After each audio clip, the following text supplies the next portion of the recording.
বনের সবাই তাদের জীবন খুব ভালোই কাটাচ্ছে। তারা সবাই আনন্দ ফুর্তি করে বেঁচে আছে। বনে ছিল এক চালাক চতুর শিয়াল। সে সবার খাবার চুরি করে নিয়ে আসতো আর তার ডেরায় বসে আরামে খেত। এই বনে আমার মতো চালাক চতুর আর কেউ নেই, তাই আমি সবাইকে বোকা বানিয়ে খাবার নিয়ে আসব। আমার আর খাবার জোগাড় করতে হবে না কষ্ট করে। যাই, আজকে কাউকে বোকা বানাই। এই কথা বলে চালাক শিয়াল জঙ্গলের ভিতরে চলে আসলো। এসেই দেখে সবাই খাবার খুঁজছে। তখনই শিয়ালটি বলল, তোমরা সবাই এখান থেকে পালাও, আমি একটা বড় সিংহকে এদিকেই আসতে দেখছি। তোমরা সবাই পালিয়ে যাও। শিয়ালের এই কথা শোনার পর সবাই সেখান থেকে পালাতে শুরু করলো। দুষ্ট শিয়ালের পরিকল্পনা মতো সবাইকে বোকা বানালো। তার কথা শুনে সবাই এদিকে ওদিকে ছোটাছুটি শুরু করলো। সবাই বিশ্বাস করলো যে এখনই একটা বড় সিংহ আসতে চলেছে। আজকের খাবারের আর কোনো চিন্তা করতে হবে না, সবাইকে বোকা বানালাম। সবার খাবার নিয়ে যাব এখন, আর আরামে বসে বসে খাবো। চালাক শিয়াল সবাইকে বোকা বানিয়ে খাবার খেয়ে নিল। সে প্রতিদিনই এরকমের করে সবার খাবার খেয়ে নিত। সে এখন নদীর কাছে এসেছে পানি খাওয়ার জন্য। আহা, এই খাবারের স্বাদ কি সুস্বাদু। চালাক শিয়াল সারাদিন সবাইকে বোকা বানিয়ে এখন বিশ্রাম করতে এসেছে তার গুহায়। সারাদিন সবাইকে বোকা বানিয়েছি, এখন অনেক ক্লান্ত লাগছে। এখন একটু বিশ্রাম করে নেই, আবার কালকে সবাইকে বোকা বানাবো আর সবার খাবার কেড়ে নিব। ওই খরগোশটিকে বোকা বানাতে হবে। আমি গাছের পিছনে লুকিয়ে জোরে জোরে সিংহের মতো আওয়াজ করব, তাহলে খরগোশটি ভয় পাবে। হৌ।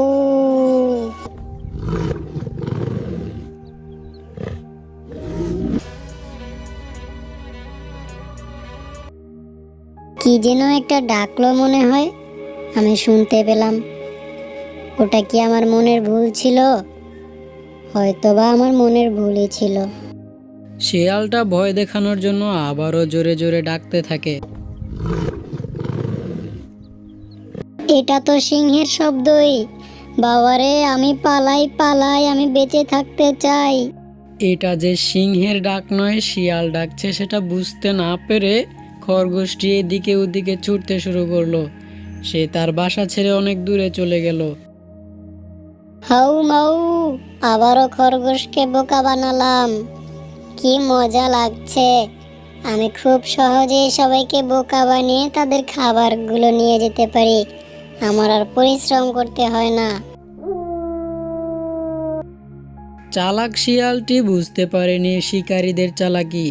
সে একদিন বনের মধ্যে দিয়ে হাঁটছিল। সে হাঁটতে হাঁটতে অনেক দূরে চলে আসে। তখনই শিকারীদের ফাঁদে পা পড়ে যায় আর গাছে ঝুলে যায়। এই তো সেই চালাক শিয়ালটি আজকে পড়েছে ফাঁদে। আমি যাই, সবাইকে ডেকে নিয়ে আসি। চালাক শিয়ালকে গাছে ঝুলতে দেখে পেঁচা গেল সবাইকে ডাকতে। এদিকে বনের সবাই একসাথে বসে চালাক শিয়ালের কথাই ভাবতেছিল। সবাই আলোচনা করতেছিল তার ব্যাপারে, তাকে অনেক বড় একটা উচিত শিক্ষা দেবে। তখনই পেঁচা সেখানে চলে আসে। আরে, তোমরা এখানে বসে আলোচনা করছো, আর ওদিকে চালাক শিয়ালটি ফাঁদে পড়েছে, এখন গাছে ঝুলতেছে। তোমরা সবাই চলো। পেঁচার কথা মতো পেঁচার পিছনে পিছনে সবাই চলতে শুরু করলো। আজকে চালাক শিয়ালকে উচিত শিক্ষা দিবে। চালাক শিয়ালকে বনের গাছে ঝুলতে দেখে তারা সবাই খুশি, কারণ তাদের খাবার আর কেউ চুরি করবে না, তাদেরকে কেউ ভয় দেখাবে না। আজকে তারা অনেক শিক্ষা দিবে চালাক শিয়ালকে। চালাক শিয়াল এখন শুয়ে শুয়ে মরার ভান করছে। কিন্তু সবাই পাশে দাঁড়িয়ে আছে তাকে শিক্ষা দিবে। সে তার চোখ খুললেই সবাই তার উপরে ঝাঁপিয়ে পড়বে। আমাকে ছেড়ে দাও, আমাকে ছেড়ে দাও। আমি আর তোমাদেরকে ঠকাবো না, তোমাদেরকে বোকা বানাবো না। আমাকে ছেড়ে দাও, ছেড়ে দাও। তোমরা যেটা বলবা আমি সেটাই শুনবো, সেটাই করব। কিন্তু আমাকে মেরো না, আমাকে ছেড়ে দাও। তোকে আমরা ছেড়ে দিতে পারি একটাই শর্তে, যদি তুই শর্ত মানিস তাহলে আমরা ছেড়ে দেব। কি শর্ত বলো? আমি তোমাদের শর্ত মানবো, অবশ্যই মানবো, কিন্তু আমাকে মেরো না, আমাকে ছেড়ে দাও প্লিজ। আমরা তোকে ছেড়ে দেব, কিন্তু তোর একটাই শর্ত মানতে হবে, সেটা হলো সবার খাবার সবাইকে ফেরত দিয়ে দিতে হবে। কাউকে ঠকাতে পারবি না। ঠিক আছে, আমি সবার খাবার ফেরত দিয়ে দেব, কিন্তু আমাকে ছেড়ে দাও এবারের মতো। আমি আর এরকমের ভুল কখনো করব না।